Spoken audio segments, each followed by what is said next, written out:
여러분 안녕하세요. 필수 클리닉에서 함께 나누는 건강한 삶에 관한 이야기 시간입니다. 오늘은 한의 전문의이신 좌윤 선생님께서 지난 시간에 이어 우울증 치료에 관해서 이야기해 주시겠습니다. 선생님 안녕하세요. 안녕하세요. 네. 선생님, 지난 시간에는 우리가 우울증이 어떻게 생기는지 원인과 또 그 진행 과정에 대해서 설명해 주셨는데, 오늘은 치료의 방법에 대해서 또 설명해 주신다고 이렇게 이야기를 해 주셔서, 그 첫 번째, 제일 먼저 또 우리가 생각해 보아야 될 부분이 무엇인지 한번 설명해 주셨으면 좋겠습니다. 예, 제일 먼저 생각해 봐야 될 건요. 신앙이라고 하는 것과 몸에 병을 가지고 있는 것과는 별개로 생각하는 게 굉장히 좋습니다. 병이라고 하는 건 믿음으로 극복할 수 있는 대상이 아니고 병은 치료하는 거고 만약 병으로 의사가 치료하지 못한 순간이 왔을 때 인간의 어떤 노력으로 하지 못할 때 하나님의 은총을 구하는 그거는 괜찮죠. 뭐 해봐도 안 되는데 어떡하겠어요? 하나님의 도우심밖에 없는데 그 대표적인 것 중에 하나가 우울증입니다. 우울증이라고 하는 건 치료를 해야 되는 거지 믿음을 가지고 극복해야 되는 대상이 아니에요. 왜냐하면 우울증이라고 하는 건 우리 몸에 여러 가지 메커니즘이 망가져서 생기는 종합병이에요. 근데 그걸 믿음 하나로 하나님의 도우심을 구한다. 그러면 이건 꼭 뭐와 같은 얘가 적절한지 모르지만 아주 비슷한 현상이 있습니다. 그건 뭐냐? 청소년 애들이 공부는 안 하고 교회 열심히 나오면 사회에 나가서 하나님의 나라를 위해서 일할 수 있나요? 공부를 못하는 애가 사대의 지도층이 될 수 없죠. 그러면 공부를 해야 되는데 자기는 교회 활동과 기도를 열심히 하면 하나님이 인생을 책임져 줍니까? 그건 다른 문제입니다. 학생이 공부를 해야죠. 마찬가지로 병자는 병이 들었으면 교회에서 그걸 뭐 치료하려고 덤벼들 게 아니라 의사한테 가서 검진 받고 어떻게 치료하는지 하고 그걸 통해서 하다가 안 되고 의료 현장에서 더 이상 할 수 있는 게 없습니다. 라고 했을 때 이걸 하는 것처럼 우울증도 병원에 가야 합니다. 네. 어제도 제가 쓰러지신 분, 중풍으로 쓰러지신 분을 널싱홈을 가서 치료를 하고 왔는데요. 그 가족들 중에 그런 분들이 되게 많은 거예요. 기독교, 정통적인 기독교 집안이니까. 네. 환자 보호자가 또, 그냥 네. 믿음으로 가겠다고 하는 건데. 네. 그래서 뭐 그게 되나요? 그러니까 더 심해지는 경우가 많고요. 음, 제가 아는 분들 중에는 목회자나 장로님 자녀들이 우울증이 되게 많이 있습니다. 네. 부모님들이 아이가 혹은 자녀들이 우울증이 걸렸으면 병원에 가야 된다. 네. 하나님을 믿고 기도해라. 그럼 낫는다. 예, 그래서 나면 좋겠죠. 네. 근데 안 낫습니다. 우울증이 엄청나게 어려운 병이기 때문에. 따라서 우울증은 꼭 병원에 가셔서 진단받으시고 치료하시면 초기에 치료하면 완치할 수 있는 질병입니다. 네. 미루면 안 되고요. 치료의 가장 첫 번째는 만성 피로가 없어야 합니다. 네. 우울증 환자를 많이 치료하다 보면 공통적인 증상이 심신이 지쳐 있습니다. 심신이 지쳐 있으니 그 피로감의 문제를 해결해야 되고 그 피로의 핵심이 대부분은 불면증입니다. 네. 그래서 여자분들은 좀 다른 것들이 있어요. 또 심한 다이어트, 그 음, 다음에 감정의 소진, 뭐 여러 네. 가지 것들이 있는데 그것들이 복합해 나타나는 게 만성 피로고요. 만성 피로는 잠을 자도 해결이 되지 않습니다. 따라서 만성 피로의 문제를 인식하고 내가 이걸 또한 만성 피로도 또한 병원에 가서 진단받고 치료해야만 나을 수 있는 아주 고질적인 병입니다. 만성화됐다는 건 내 개인적인 생활 습관으로 못 고친다는 얘기니까 이 네. 부분을 꼭 명심하고 또 만성 피로의 가장 좋은 음식을 얘기하는데요. 늘 말씀드리지만 만성 피로의 가장 좋은 건 금식입니다. 네. 안 먹는 게 좋습니다. 자꾸 먹어대는 게 문제예요. 심신이 필요한데 소화라는 과정도 엄청난 에너지가 필요한 과정이에요. 그러니까 뭔가를 자꾸 먹어서 몸을 더 필요하게 만든다는 거 엄청 어렵습니다. 그래서 될 수 있으면 그런 문제, 만성 피로에 대한 생각과 피로감이 오는 생활 습관을 교정한다면 좀 더 우울증 치료에 도움이 되실 겁니다. 네. 그러면은 선생님께서 이제 이 서두를 이렇게 열어주셨는데 우리가 좀 더 의학적인 측면에서 또 선생님이 환자가 오실 때 보시는 우울증 치료의 그러한 부분을 하나하나 짚어가시면서 좀 이제 설명해 주시면 좋을 것 같아요. 예. 네. 우리가 우울증은 진짜 지난 그 시간에 이어서 계속해서 지금 듣고 있지만 저희가 전혀 생각하지 못했던 어떤 장기들의 그 어떤 활동이 무너져서 예, 이런 부조화를 네, 이루어서 부주화를 일어나는 건데, 이루고 또 불균형으로 인해서 이렇게 생기는 종합적인 질병이라고 말씀을 해주셨기 때문에 어떠한 이 장기들을 저희가 고쳐나가야 될지 예, 이것을 또 우리가 배워봐야 되지 않을까라는 생각이 예. 들거든요. 인슐린 저항성의 문제들을 많이 발견하게 됩니다. 그래서 우울증이 있는 사람은 적당한 체중을 갖고 있는 사람이 없고요. 빼짝 마른 사람이나 어, 뚱뚱한 사람으로 나타납니다. 어, 빼짝 마른 사람은 못 먹어서겠죠. 또 어, 뚱뚱한 사람은 많이 먹어서겠죠.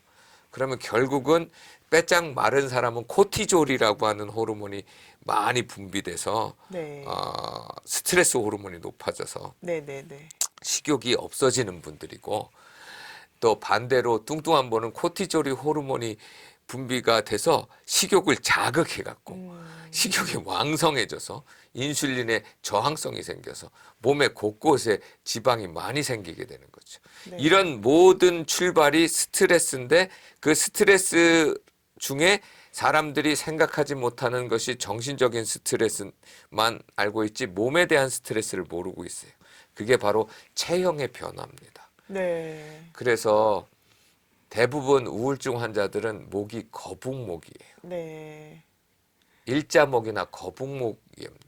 늘 말씀드리지만 이 목은 우리 몸의 생명과도 같은 이유가 그 목에 혈관이 지나갑니다. 경동맥이 지나가고요. 두 번째는 뇌관을 받쳐주고 있어요, 목이. 근데 이 뇌관이라고 하는 게 결국 우리 몸의 모든 기본적인 시스템을 돌아가게 만드는 건데, 그것이 목의 변화로 인해서 압박을 받으면 호르몬이나 생활 주기의 변화가 생긴다는 거죠.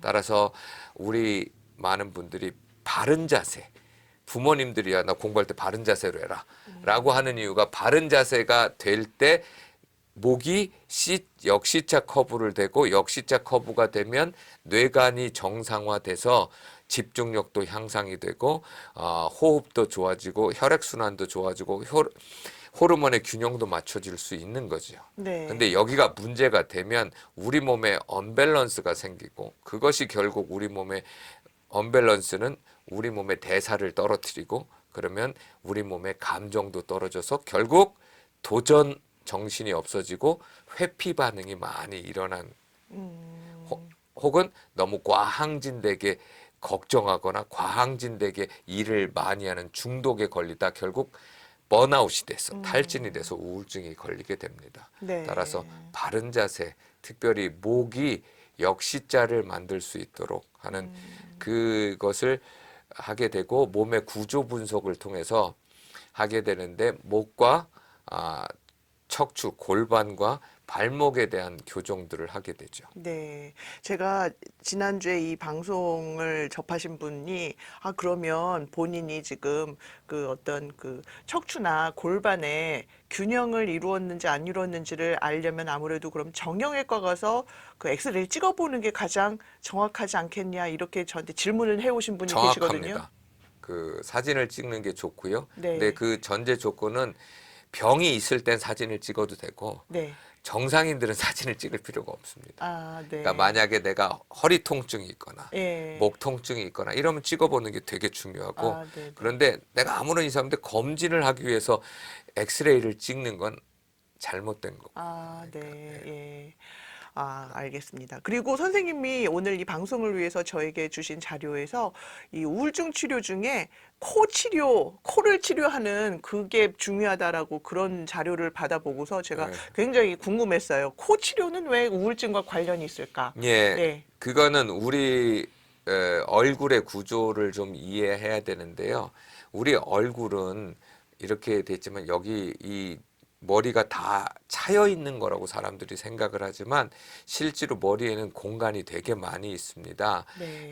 코를 중심으로 보면 부비동이라고 이렇게 있고요. 네. 그다음 눈썹에 여기 이렇게 공간이 있고 코를 따라서 이렇게 있고 여기 태양열 근처에 여기도 공간이 있고 성악하는 사람이 두성을 낼 때 네. 그 두성이 울리는 것이 이 머릿속에 공간을 빈 울리는 거거든요. 쪽을, 소리 사용해서. 진동을 만들어내는 거거든요. 근데 거기를 그럼 왜 비워놨을까요? 그것을 알아야 되는데 그 코의 기능 중에 여러 가지 기능이 있어요. 뭐 7가지, 8가지 기능이 있는데 그 중에 하나가 요즘 최신 이론 중에 하나가 그 공간을 통해서 뇌의 온도를 떨어뜨리는 거죠. 우리가 베르누이 효과라고 그러는데요.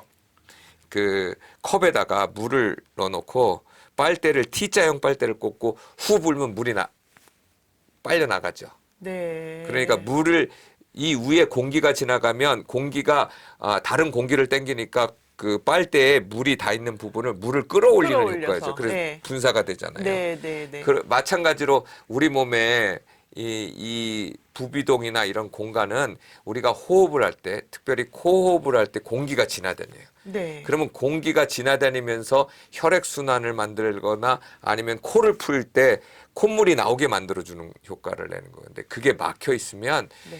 뇌의 온도가 올라가죠. 그리고 눈이 충혈이 잘 되는 사람들은 코가 막혀 있는 사람들입니다. 그리고 아침에 눈곱이 많이 있는 사람들도 자는 동안 코가 막혀서 그래요. 그런 그래서 연관성이 있군요. 굉장히 이 코가 굉장히 중요합니다. 코가 막히면 집중력이 떨어지는 이유가 바로 뇌의 온도가 올라가기 때문입니다. 우리 한의학에서는 두한족열이라고 그래요. 그래서 머리는 차가워지고 시원하게, 네. 그리고 발은 따뜻해야 되는데 그 이유가 바로 그겁니다. 두한이라고 하는 건 이 코로 숨을 쉬면 뇌의 온도가 떨어져요. 호흡 명상이라고 할 때 호흡을 길게 하면 왜 뇌의 온도가 떨어지냐? 공기 순환이 이루어지면서 그 코 속은 다 습도가 85도 정도로 만들어져 있거든요. 그러니까 촉촉히 젖어 있어요. 거기에 네. 바람이 불면 우리가 피부에다가 액체를 얹어놓고 바람 불어보세요. 시원하죠. 시원하죠. 예. 뇌가 그렇게 느껴요. 그렇게 해서. 그러니까 열이. 우리가 명상을 하면 코로 숨을 쉬게 되면 바로 뇌에다 바람 불어넣는 겁니다. 네. 그럼 뇌가 뜨거웠던 뇌가 컴퓨터가 한참 노트북 쓰면 달궈지잖아요. 네, 그러면 네. 오래된 건 셧다운 당합니다. 그렇죠. 그러니까 뇌를 차갑게 할 수 있어요. 그래서 그리고 뇌를 안압을 또 눈이 이렇게 눈 건조증이 있는 분들이 대부분 코가 막힌 코가 막힌 사람들이고요. 코하고 또 귀가 연결이 있어서 중이염이 잘 걸리는 사람들도 그 길이 막혀서 그 귀가 이렇게 뜨거워지는 거죠. 네.